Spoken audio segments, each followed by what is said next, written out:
بسم الله الرحمن الرحيم. الحمد لله رب العالمين والصلاة والسلام على أشرف الأنبياء والمرسلين، أما بعد.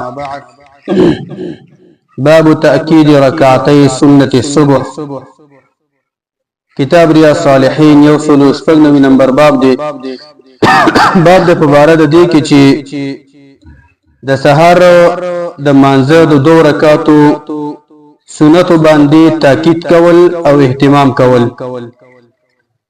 په دې باره کې د یو څو حدیثونو په دې باب کې ذکر کیږي چې مؤمن مسلمان به د سحر سنت دا غړي زیات اهتمام کوي 2 رکعاتو، او د الله پیغمبر صلی الله علیه وسلم دا 2 رکعات سنت نه په سفر کې پریخي دي او نه په حضر کې پریخي دي، دا کول پکار دي. عن عائشة رضي الله عنها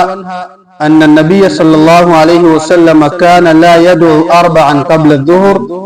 وركعتين قبل الغداء، رواه البخاري. اول نمبر حدیث عائشة صدیقہ دهان روایت ته داوی چې یقینا النبي صلى الله عليه وسلم كان لا يدعو 4 قبل الظهر. د الله د پیغمبر عادت مبارک داو چې د ماسپهین د فرمون مخ کې 3 رکعات مونږ دای نه پرې خودل، ورکعتین قبل الغداء او د سحر د فرمون مخ کې 2 رکعات سنت دای نه دی پرېخي. حدیث عبد الله بن عمر کې رضی الله عنهما کې چې هغه کې د ماسپهین د فرم مانځنه مخ کې 2 رکعات سنت دار غلي دي. نو 2 روایتونه صحیح دي. اهتمام د 2 رکعاتم که څوک کوي شي او دغه شان 3 رکعات هم دا ثابت دي. نو په دې حدیث کې اهتمام د دې راغی چې د ماسپهین د مانځه سنتو د ماده فرم مانځنه مخ کې او د سحر د 2 رکعات سنت چې دا غړي زیات احتیاط او اهتمام باید وکړي. دویم نمبر روایت ته وعنها قالت، دا روایت د عائشہ زهاده دا وی چې لم يكن النبي صلى الله عليه وسلم على شيء من النوافل، نو نبی صلی الله علیه وسلم په نفلی منځونو کې په هیڅ یو شی باندې اشد تعاهدا منه على ركعتي الفجر، ډیر زیات حرسناک او ډیر زیات ساتون کې او حفاظت کوون کې پاغه باندې هغه د 2 رکعاتو دغه شاد دغه 2 رکعات د سحر د مانځه چې هغه سنت دي دغه نه ډیر زیات اهتمام کوون کې په نوافل کې بل من باندې نو چې کوم 2 رکعات سنت هغه سحر د مانځه دي. په نفلی منځونو کې د الله پیغمبر ډیر زیات احتیاط او حرس او ساتنه په نور نوافل باندې دومره نه کړل لکه څومره چې سحر په 2 رکعات سنتو باندې کړی دا. و دې حدیث کې دا ثابت شو چې دا شانت اهتمام د فرضي منځونو سره د رواتب هم پکار دي، خاص کر دا شانت د سحر 2 رکعات سنت. دریم نمبر روایت وعنها عن النبي صلى الله عليه وسلم قال، دا روایت د عائشہ زهاده چې هغه روایت کې د نبی صلی الله علیه وسلم نه د الله پیغمبر فرمایي رکعت الفجر خیر من الدنيا وما فيها. څومره ناشنا فجر د سار 2 رکعات سنتو د الله پیغمبر فرمایي چې سحر 2 رکعات مونږ دا دنیا نه هم بهتر ده، په دنیا کې چې سدي هغه نه بهتر دي. ټول دنیا راټوله کا او دنیا کې چې سدي دغه 2 رکعات سنت او سحر د دې اجر ډیر زیات ته غوړه دی، بهتر دی غوړه داغه نه بهتر دی. دنیا معنی دا د دې څنګه چې موجوده کومه دنیا رسو وخت چې دا دنیا پیدا شوه دا د هغه وخت چې په دنیا کې کوم ستري سپین دي، کوم اسباب دي، کوم شیان دي، تر د قیامت پورې چې څه پیدا کیږي چې دا ټول لازمه کې د غیر 2 رکعات سنت او سحر اجر دا ډیر زیات ته بهتر دی. او یو بل روایت کې دا روایت امام مسلم دی او بل روایت کې الله پیغمبر فرمایي له ما احب الی من الدنيا جميعا،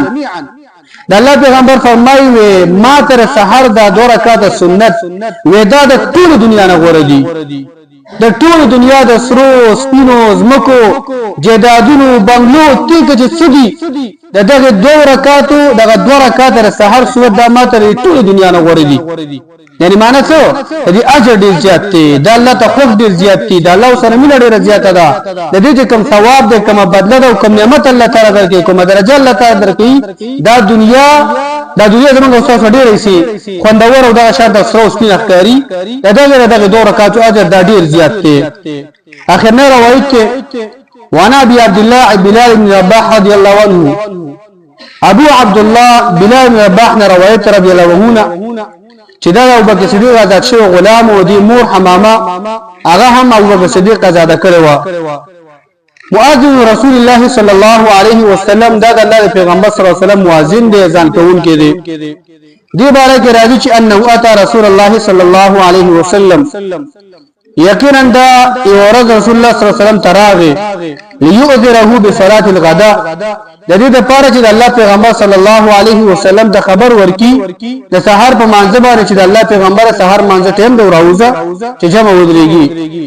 فشغلت عائشه بلالا بامر سالته عنه لبدی کی دا شانتا عائشه ده هدا بلال دونه څه تاسو کو سوال ته کو سبارکی دا بلال دغه سره دغه شان د مسلوم شو چې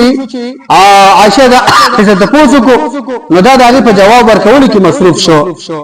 ناغي کې دغه شان ته مصروف شو حتی اصبح جدا تر دې چې سم ډیر سباش رنا را وخت ورسم ډیر سوال قضا نو قسم ډیر سباش د الله پیغمبر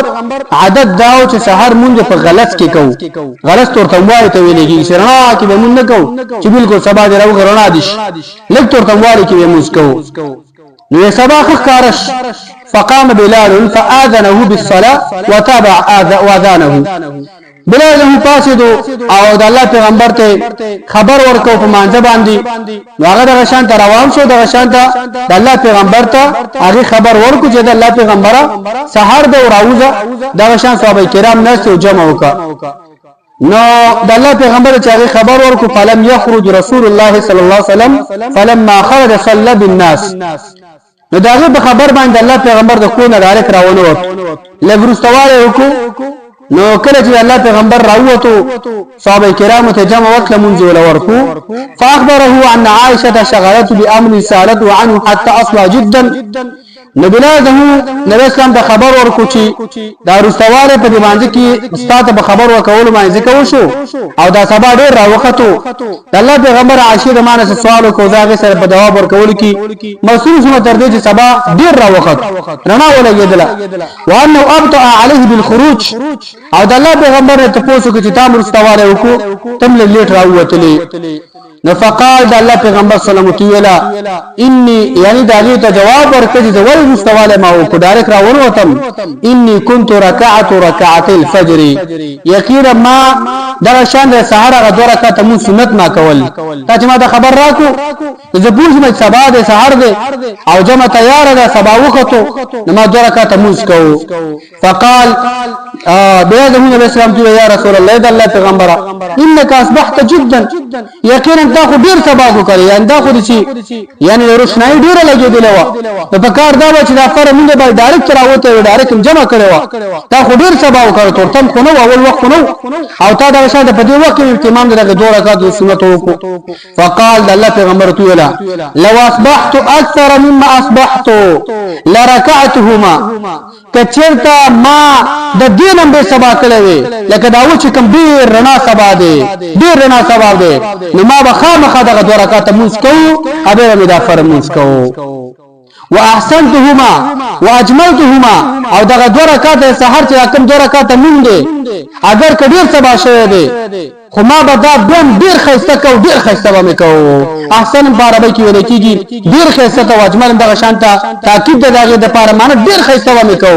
یعنی ډیر خسته رکو ډیر خسته سجدا او ډیر خسته قیام به کې ما کو دا موږ ما دا دوه رکعات معنی پر خودل اگر که دغه شانته د بل وخت نه سبا ډیر سبا را خطر دی ورونه د شان ډیر لګیدل مقصد دی روایت دی چې الله پیغمبر صلی الله علیه وسلم د شانته د سحر په دوه رکعات سنت باندې ډیر زیات اهتمام کړی دی او ډیر زیات تاکید پیغمبر کړی دی نه سفر کې پر خودل پکار دی او نه په حاضر کې پر خودل پکار دی سفر کې دا شانته یو وچ پر خودل نه پکار او سحر کوم دوه رکعات سنت دا پر خودل مومن مسلمان د پادان دی پکار دی چا جوړ او بدله دا شانته ډیر لوی دا الله دې خبر مو ته سمو کو توفیق راکړي وصلی الله علی نبینا محمد